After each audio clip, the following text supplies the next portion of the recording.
tarde, Paulo Moura, cientista político, 19 de junho de 2026. E o jogo eleitoral empatou.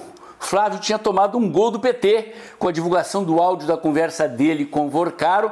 Agora, o PT tomou um gol no primeiro tempo da primeira partida de uma final que tem duas partidas. A Polícia Federal bateu no apartamento de Jacques Wagner e encontrou 55 mil dólares e 33 mil euros. A imagem do dinheiro é impactante. O jogo eleitoral está emocionante. Este foi o assunto da entrevista que eu concedi ao jornalista João Batista Olive do canal Tempo e Dinheiro. Agora pela manhã é o assunto do vídeo de hoje. Analisamos o estágio da eleição presidencial emocionante que estamos vivendo. Você não pode perder a entrevista logo em seguida. Mas antes eu quero agradecer a todos vocês que mensalmente contribuem financeiramente para manter este canal no ar. O mês de junho está avançando e o canal precisa do seu apoio para seguir na trincheira de luta por liberdade em apoio à candidatura de Flávio Bolsonaro nesta eleição. Se você puder, pingue seu Pix, torne-se membro do canal, clique aí no cifrãozinho logo abaixo dos comentários dos vídeos do canal e deixe sua contribuição. Agradeço a todos que já fizeram suas contribuições ao longo desse mês de junho. E lembre-se, se você puder, logo depois da entrevista, compartilhe esse vídeo e leve mais longe os conteúdos que eu entrego aqui diariamente. Todo dia tem mais. Muito bem, amigos do Tempo e Dinheiro, voltando a falar de política, voltando a falar da corrida presidencial, do nosso futuro, e recorrendo a uma frase comum aqui no meu Mato Dentro, que diz que nada como um dia depois do outro, lá vamos nós agora no caso do Banco Master, do Vorcaro, só que desta vez no colo do Lula. Quer dizer, começamos, a expectativa é que chegue lá, né? Mas começamos ontem sendo surpreendidos, mais ou menos surpreendidos, com a Polícia Federal de manhã batendo na porta da casa do Jacques Wagner, líder do governo no Senado, o galego, segundo o próprio Lula, né, que o chama carinhosamente de galego. Isso tem várias implicações, mas o fato é que o jogo mudou. Estava aqui no Flávio, agora foi para o Lula. Quem vai nos ajudar a explicar e analisar esses fatos é o Paulo Moura, nosso cientista político do Dextra, que está mais uma vez conosco. Muito obrigado, Paulo. Bom dia, João. Boa tarde, João. Boa tarde, amigos do Tempo e Dinheiro. É sempre um prazer falar para os amigos do agro. Qual é a importância desse fato? Ele é estrondoso, né, Paulo? Olha, João, nos meus comentários no canal Dextra, eu vinha antecipando há muito tempo, repetitivamente, que as pessoas tinham que ter paciência, que a eleição é uma maratona, não é uma corrida de 100 metros, e eu vinha comparando a situação do Flávio depois dos áudios do Vorcaro como um time que levou um gol no início do primeiro tempo, na final de um campeonato que tem duas partidas. E agora o jogo empatou, né? O Lula tomou um gol. Então, está 1-1 no início do primeiro tempo da primeira partida. Esse fato reequilibra o jogo. Eu vim antecipando que as vinculações do PT da Bahia com o Banco Master viriam para as manchetes. E recém começou, João. Recém começou com Jacques Wagner. Ainda tem Rui Costa, eu disse inúmeras vezes, disse aqui, no teu programa. O Banco Master nasceu na Bahia, o DNA do Banco Master nasceu na Bahia. Eu desconfio, João, isso aqui não é uma acusação, a Polícia Federal vai ter que investigar. Eu desconfio que os petistas baianos são sócios do Vorcaro. Eu desconfio que eles são sócios do Vorcaro, no Banco Master. Tá? Então, a Polícia Federal agora meteu a lupa lá, pegaram o Jacques Wagner, pegaram... Tem uma imagem emblemática que eu vou pedir para o Davi botar aí. Pegaram 55 mil dólares e 33 mil euros. Esta imagem, para quem se lembra da Lava Jato, ela tem um impacto simbólico muito forte. Isto aqui, na TV, nas redes sociais, tem um impacto que equilibra o jogo com aquela imagem do áudio da conversa do Flávio com o Vorcaro. Ela reativa a memória das pessoas com aquelas reportagens da Lava Jato e provoca a chamada do recall de corrupção do PT. Então, nós vamos ficar agora uma semana com esse fato sendo explorado na mídia, com uma grande possibilidade de que o próximo atingido seja o Rui Costa, porque eu acredito que é impossível que o Rui Costa não seja o próximo, né? O Rui Costa era o governador da Bahia quando o Jacques Wagner era o secretário, quando foi estabelecida a vinculação entre o Augusto Lima, que é o sócio do Vorcaro na criação do Banco Master, lá na origem, a partir de um cartão alimentação chamado Cred Sexta, que surgiu da privatização de uma estatal de alimentos do governo da Bahia, é uma espécie de antiga Cobal, digamos assim, a Cobal do governo da Bahia, que foi vendida para o Augusto Lima, e com base nisso, o Augusto Lima criou esse cartão, que foi repassado para os servidores do governo da Bahia. Esse cartão foi capitalizado pelo governo da Bahia, e a capitalização do cartão deu origem à criação de um banco chamado Banco Máxima. Aí o Augusto Lima entrou em sociedade com o Vorcaro, e o Banco Máxima se tornou o Banco Master. Assim nasceu o Banco Master. Então, tem o DNA do Jacques Wagner e do Rui Costa ali. Se pegaram o Jacques Wagner, vão pegar o Rui Costa. Então, talvez a gente tenha uma sequência de fatos que vão surgindo a conta-gotas, fazendo o PT sangrar. E o PT sangrando não é nada mais, nada menos. Jacques Wagner é o líder do Lula no Senado e o Rui Costa é o chefe da Casa Civil do Lula. Então, isso vai fazer o quê? Aquilo que nós vimos acontecer com o Flávio nas semanas antecedentes, que foi o Flávio sangrando por causa do episódio do áudio com o Vorcaro, vai acontecer com o Lula agora. Lula tem que se explicar. E o Lula vai fazer o quê? O Lula vai jogar os petistas aos leões, vai jogar os caras na fogueira. Sim, vai dizer, expliquem isso aí, isso não é comigo. O Lula é um baita de um mau caráter. Para se salvar, ele joga os petistas aos leões. Mas é inevitável que o escândalo seja vinculado ao PT e ao Lula. Então, o Lula deve sofrer nas pesquisas, deve sofrer desgaste, e o jogo eleitoral se reequilibra, né? Possivelmente, a gente vai ver os números das pesquisas se mexerem. Vamos ter que assistir agora qual é o impacto desses fatos nas manchetes e das manchetes nas pesquisas no próximo período. Sim, mas a pergunta que se faz agora é se o jogo está equilibrado 1-1, 2-1 será marcado quando realmente chegar a denúncia contra o próprio Lula, porque nós sabemos que Lula recebeu o Daniel Vorcaro por 4 vezes no Palácio, fora da agenda, e a gente, claro, tem que depreender disso que não foi uma conversa republicana. Então, assim, você considera que isso não só vai atingir o Lula, como vai chegar propriamente nele, Paulo? João, o Paulo Figueiredo ontem disse, num vídeo no seu canal, isso está registrado no perfil dele no X, que sim, que chega no Lula. Tá?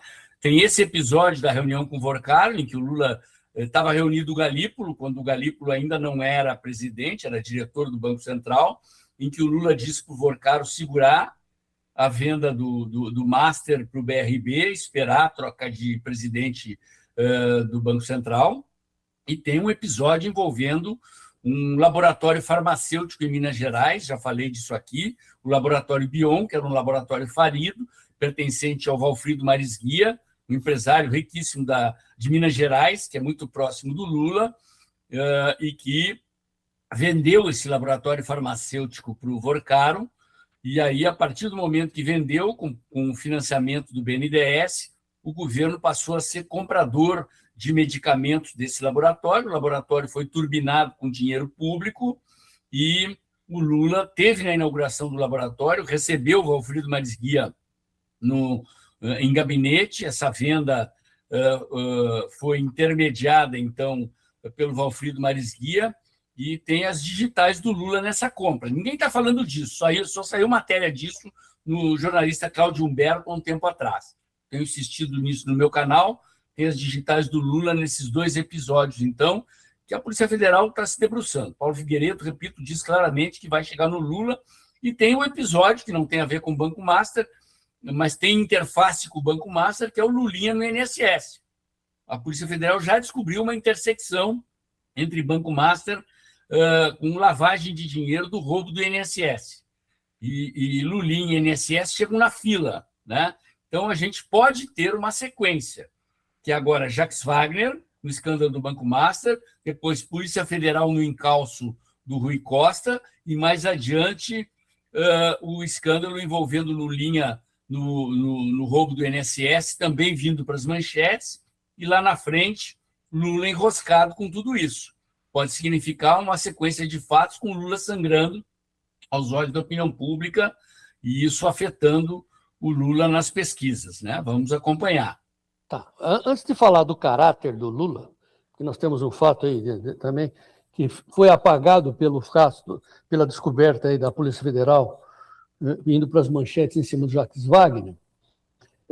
Na verdade, assim, voltando especificamente sobre o caso Master, está certo que igualou o jogo, mas quando fala caso Master, a gente já, e a oposição faz isso, os petistas fazem isso, de chamar o Flávio para a briga. Não é bom, né? Bom seria se o Flávio não tivesse aquele áudio, né? Porque parece-me que nessa jogada, aí, nessa disputa, nesse jogo de futebol, nessa analogia, né, o jogo baixou o nível, né? É o jogo abaixo da linha de cintura, né, Paulo? Não é bom. É um jogo que o PT sabe jogar, ainda mais com a máquina na mão. O Flávio, de fato, errou.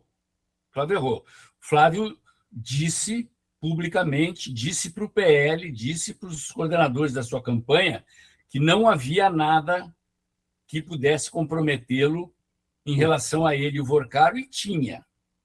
E ao, assim, agir, ele ficou mal perante os evangélicos e perante eleitores independentes. Perante os bolsonaristas, não.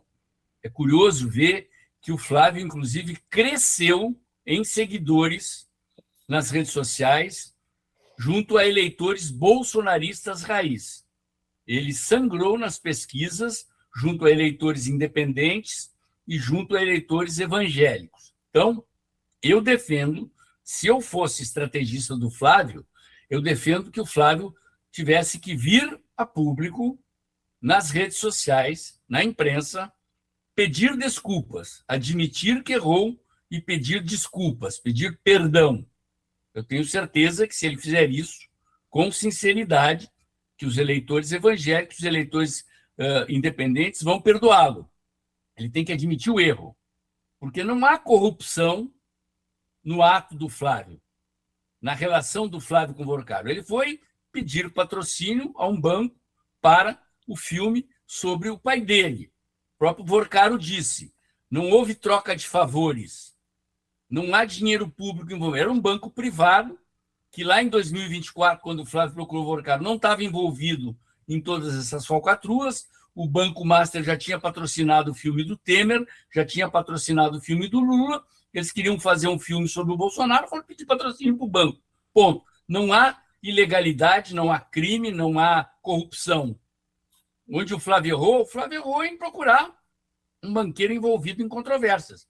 Então, eu defendo que o Flávio venha a público, olhando para a câmera, consequentemente, olhando no olho das pessoas que estão do outro lado da câmera e dizendo assim, eu errei, peço desculpas, ponto. O Flávio precisa aproveitar a oportunidade agora de que o Lula está na defensiva e fazer esse gesto e reorganizar o seu time, né? O time, quando toma um gol, que foi o caso da divulgação dos... Ele fica meio desorganizado depois da divulgação dos áudios. Então, agora que o time empatou, que o time adversário, que é o time do Lula, está desorganizado porque tomou um gol de empate, o Flávio tem que aproveitar para organizar o seu time e partir para o ataque para tentar fazer o 2-1. O 2-1 pode acontecer, porque, como eu disse, do meu ponto de vista, o André Mendonça vai mandar a Polícia Federal para cima do Rui Costa. E, possivelmente, logo mais adiante, para cima do Lulinha. Então, o Flávio tem condições de fazer 2-1 e 3-1. Mas ele precisa organizar o time. Não pode ficar contando apenas com a boa vontade do André Mendonça, né? Se ele quer ganhar o campeonato, que significa ganhar a eleição, numa partida de 2 jogos, em que a gente ainda está no primeiro tempo, tem mais de 90 dias de campanha, ele precisa organizar o time, porque está enfrentando o PT com a máquina na mão. A economia vai piorar? Vai piorar. O governo agora, a partir do final do mês, é proibido por lei de continuar fazendo propaganda. Então, vai desaparecer do rádio, da televisão, da internet as propagandas do governo. As condições de jogo vão melhorar, com os escândalos contra o PT e essas variáveis nos favorecendo. Mas o Flávio tem que fazer a parte dele, João. Sim.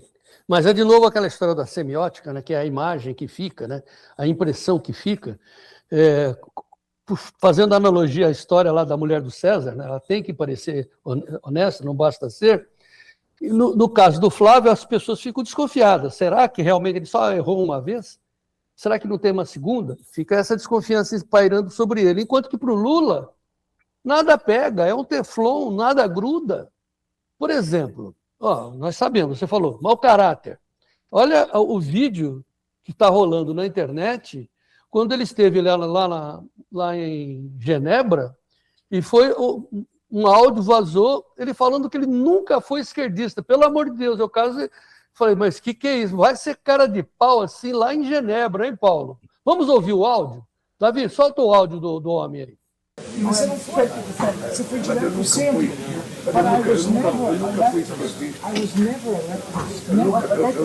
Mas essa era a imagem. Eu era um dirigente sindical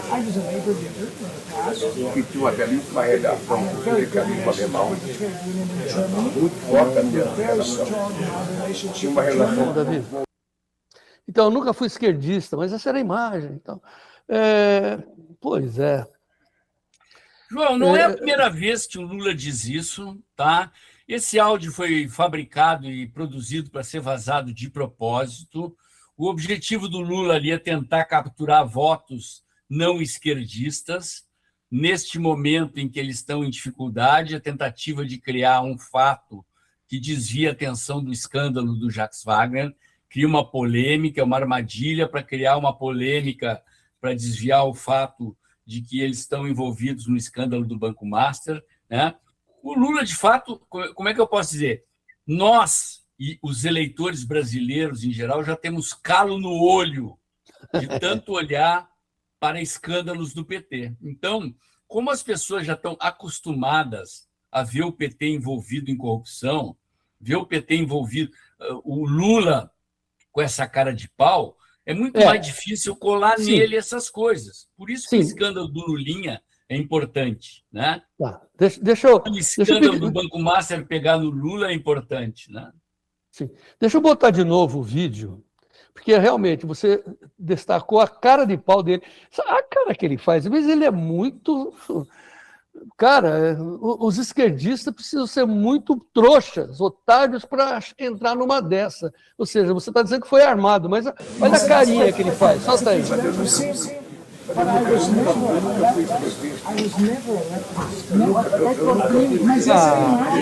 Pelo amor de Deus, volta aí. Essa era a imagem, volta aqui.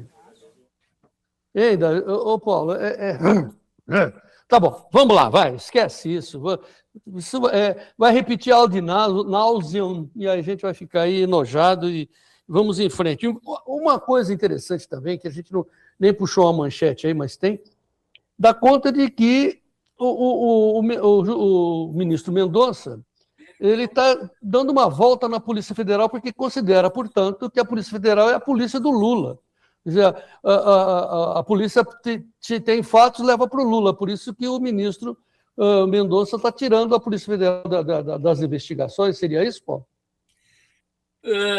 João, na verdade aconteceu uma coisa muito estranha, porque mais ou menos 1 hora antes da Polícia Federal bater na casa do Jacques Wagner, o Jacques Wagner gravou um vídeo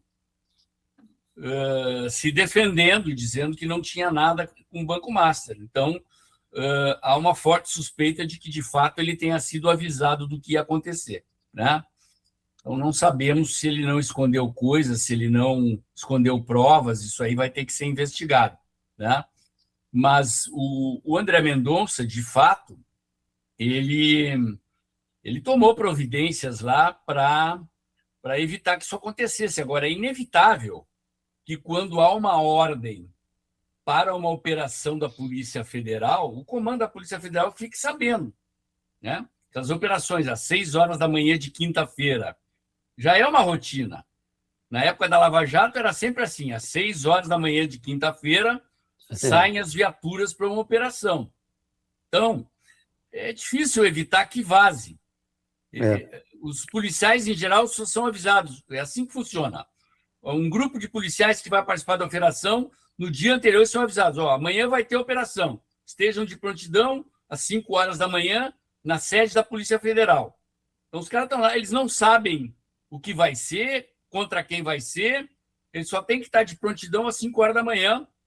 Então, sede da Polícia Federal em Brasília, se a operação é em Brasília, foi o caso, todo mundo lá às 5h30 da manhã, e às 5h30 chega lá o chefe da operação e diz, olha, a operação é no endereço tal, contra o fulano de tal, vai ser dessa maneira, assim, assim, assado, é uma operação de busca e apreensão, sem prisão, nesse caso foi sem prisão, nós estamos buscando dinheiro, documentos, isso, aquilo, vamos embora. Saem as viaturas, mas no momento em que a operação acontece, ou que na noite anterior já se sabe que haverá uma operação, a hierarquia da Polícia Federal já avisa o Lula, né? Pois é. O Andrei Rodrigues já reuniu com o Lula e disse, Lula, vai ter uma operação da Polícia Federal, aí estamos desconfiados que pá. Então, possivelmente vazou, e o Jacques Wagner foi avisado com antecedência. Mas, óbvio, que dar sumiço nessa quantidade de dinheiro, em documentos, nessa coisa toda, é muito difícil, né? Então, infelizmente, ele não foi preso, mas do jeito que a coisa está, vai terminar preso. Esperemos que chegue a vida do Rui Costa. O Rui Costa, nessa altura do campeonato, já deve estar escondendo tudo, né? Pois é. Tudo, mas também tudo, já deve estar sendo monitorado pela Polícia Federal. Mas vamos lá, antes da gente prosseguir para outros assuntos, deixa eu só referendar de novo essa história do Teflon, da imagem do mau caratismo do Lula, que não acontece nada com ele, e os lulistas, né? Não vou falar petistas, os lulistas não se abalam. Inclusive, nós estamos sabendo agora que tem 500 mil petistas trabalhando na internet para contestar as informações que a gente põe no ar, inclusive aqui no nosso canal, né? Aliás, eu me divirto depois. O objetivo é 500 mil de operadores de internet. Objetivo. Objetivo. Não é ainda, não chegou lá ainda, mas é um crescendo. Eu não sei se tem dinheiro nessa jogada, mas o fato é que a imagem do Lula está cristalizada para essas pessoas, é um Deus para essas pessoas, nada muda. É isso que eu quero deixar registrado aqui. E agora, com a caneta na mão, como você diz, né, operando o governo a favor da campanha, fica difícil realmente para o Flávio. Essa é a consideração, né, Paulo? É duro trabalhar com a mídia, o sistema, contra o candidato da oposição, né? João, o PT e o PL são os dois partidos que têm maior volume de dinheiro do fundo eleitoral, né, e do fundo partidário. O PT sempre teve uma militância forte e eles aprenderam a operar com mídia social. Demorou, né, mas está longe de ser aquela situação de vantagem que a direita tinha nas redes sociais em 2018 e ainda tinha em 2022. Eles foram buscar bola lá na bandeirinha de escanteio e estão jogando parelho. E lógico que eles não têm ainda... O exército deles é um exército do século XX, é um exército centralizado, né? Top-down. Eles recebem ordens de comando de cima para baixo e a base bolsonarista é uma base descentralizada. Todo mundo sai produzindo vídeo, produzindo meme de todo lado. Não é uma coisa de cima para baixo em que, por exemplo, a máquina do PT produz o material, distribui nos grupos de WhatsApp, dá um comando e eles saem fazendo, né? É diferente. O poder da máquina bolsonarista é muito maior justamente porque é uma máquina descentralizada. Mas eles estão jogando de uma maneira muito mais competente e eles têm dinheiro. Então, a direita precisa ficar alerta em relação a isso, porque o jogo deles agora não é mais o jogo de 2018 e 2022. é um jogo muito mais parelho, a eleição é uma reeleição, é uma eleição muito mais disputada, muito mais renhida, e pela análise que eu tenho feito aqui, que as pessoas já devem ter decorado, né, que é os 45, 45, 10, vai ser um jogo muito disputado, definido na reta final por uma diferença muito pequena. Sim, mas quando você fala em máquinas na mão, ter a máquina na mão, né, essas bondades que ele está fazendo, que está custando mais de 200 milhões de reais, esse é o último número, vamos pegar como exemplo agora o Bolsa Família, o Poder 360 mostra aí. O Bolsa Família está aumentando, ele abriu a porteira, entra quem quiser, então é R$ 700 na conta de um monte de gente, está aí, ó, o Poder 360 mostrando que Lula aumenta o tamanho do Bolsa Família ano eleitoral, 690 mil famílias desde novembro, ganhando R$ 677,76. É compra de voto descarado, né, Paulo? Isso é um indicador sobre como se usa a máquina, né? Injetando dinheiro no bolso das pessoas na boca da eleição. É exatamente isso, né? É uma compra de voto, entre aspas, dentro da lei, mas não há o que fazer. Eles sabem fazer isso e não é o único caso, né? Tem o benefício de prestação continuada para pessoas de baixa renda, idosos, que dá mais que o dobro do Bolsa Família, da salário mínimo para pessoas com deficiência, tem uma série de outros benefícios que o Estado dá, que eles estão turbinando no ano eleitoral e, enfim, né? O que a gente pode tentar fazer é convencer as pessoas a pegar o dinheiro e votar no Flávio, né? Bom, então, falando em Flávio, do outro lado, né? O Flávio está precisando organizar a sua campanha, conforme você sugeriu, precisando, também sugestão sua, vir a público e dizer eu errei, né? Considerando que não tem a outra denúncia contra ele, mas ele lançou um plano de segurança duro, prometendo fazer como o Bukele lá em El Salvador, de botar os transgressores, os criminosos na tranca dura. Por que não teve repercussão ainda, Paulo? Exatamente por causa do escândalo do Jacques Wagner, João. Infelizmente, o Flávio, não sei se deu sorte ou deu azar, né? Deu sorte no sentido que surgiu um escândalo contra o PT que permitiu o Flávio começar a virar o jogo, mas deu azar no sentido de que o escândalo abafou o lançamento do Plano de Segurança Pública. A pauta de segurança pública é uma pauta que favorece a direita, é um plano bom, um plano de segurança pública consistente, no sentido de encarecer o combate ao crime organizado, tem a questão de caracterizar na legislação brasileira o PCC e o CV como organizações terroristas, a questão da maioridade penal, enrijecimento do controle de fronteiras, questão do controle dos presídios federais, castração química para estupradores, questão de enrijecimento do combate ao feminicídio, enfim, está tudo aí na tela, né, o resumo da coisa. Então, é um programa muito bom, mas, infelizmente, o escândalo do Jacques Wagner deu uma abafada. Ele ficou disputando as manchetes e não teve protagonismo, mas já é uma sinalização de uma retomada de iniciativa da campanha do Flávio, mas eu acho que, mesmo assim, ainda falta dar um freio de arrumação ali na equipe e no rumo da campanha, e é preciso o Flávio aproveitar essa oportunidade em que a campanha do Lula foi abalroada por esse escândalo, contar com o fato de que o escândalo vai crescer, com a Polícia Federal indo no encalço do Rui Costa e de outros, né, para virar o jogo, que agora empatou apenas.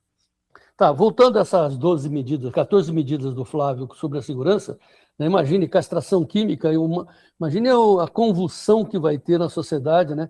Um estuprador de uma criança ir para a castração química, né? O pessoal lá, a Erika Hilton vai espernear, né? Imagina a confusão que vai dar. Mas como última colocação, Paulo, já falamos sobre isso e a gente precisa retomar. Na verdade, uma pauta propositiva seria voltar a dar confiança e esperança na população, na sociedade. Nós estamos só olhando, né, olhando o jogo, empatou, tal, mas continuamos enojados porque a gente não tem um norte, né? Olha, vou me espelhar aqui. Está faltando entusiasmo, você não acha, Paulo? Tá, João, o povo brasileiro está meio desacorçoado, meio desesperançoso, e nenhuma das duas campanhas conseguiu até agora oferecer essa esperança ao povo brasileiro. Você tem toda a razão, né? Especialmente aquele segmento que vai decidir, mulheres, empreendedoras, salário que ganham entre 2 e 5 salários mínimos, a região sudeste, 4 milhões e meio, 5 milhões de pessoas que vão definir a eleição, estão à espera de uma esperança que nem o Lula e nem o Flávio souberam oferecer ainda, né? Então, nós temos mais de 90 dias de campanha pela frente, vamos ver o que acontece, vamos esperar que a campanha do Flávio consiga resolver os seus problemas internos e decolar e oferecer essa esperança de um futuro melhor. Será tema da sua live de hoje, Paulo, a falta de esperança? Live de Paulo Moura hoje no canal Dextra, no YouTube, 8 horas da noite. É um dos temas ou você está centrado em outro assunto? Verdade, João, na verdade, a nossa entrevista de hoje aqui foi meio que um spoiler da live. Eu sou obrigado a fechar a semana, né? O nosso programa de sexta aqui é um fechamento da semana, então é inevitável que eu vá gastar um tempo da live com análise desse fato envolvendo o Jacques Wagner, como a gente fez aqui. Essa questão do Flávio precisar pedir desculpas aos eleitores, eu vou ter que tratar, da questão do freio de arrumação na campanha do Flávio, eu vou ter que tratar, e essa questão de que nenhuma das duas campanhas ainda conseguiu convencer o eleitor independente de que tem a solução para um futuro melhor para os brasileiros. Certamente vai ser objeto da live, sim, João. Como diz o slogan do canal Dextra, liberte suas ideias. Então, converse com o Paulo, faça perguntas, interaja com ele hoje, 8 horas da noite desta sexta-feira, horário de Brasília, no canal Dextra do YouTube. E aproveitando, sempre lembrando, está aí o QR Code para você mirar o seu celular nessa figura aí, que é um QR Code, e mandar a sua colaboração para manter o canal Dextra no ar, cada vez mais alto e mais longe, falando sobre política, mas falando essencialmente sobre o nosso futuro, como nós fazemos aqui no nosso Tempo e Dinheiro. Então, faça a sua parte, ajude o professor Paulo a manter o seu canal, como você sempre também nos ajuda aqui a manter o Tempo e Dinheiro. Paulo Moura, 8 horas hoje, hein? Vamos em frente. É isso, João. Toda sexta-feira no canal Dextra tem live, faço uma preleção inicial e depois abro para conversar com os espectadores, está todo mundo convidado.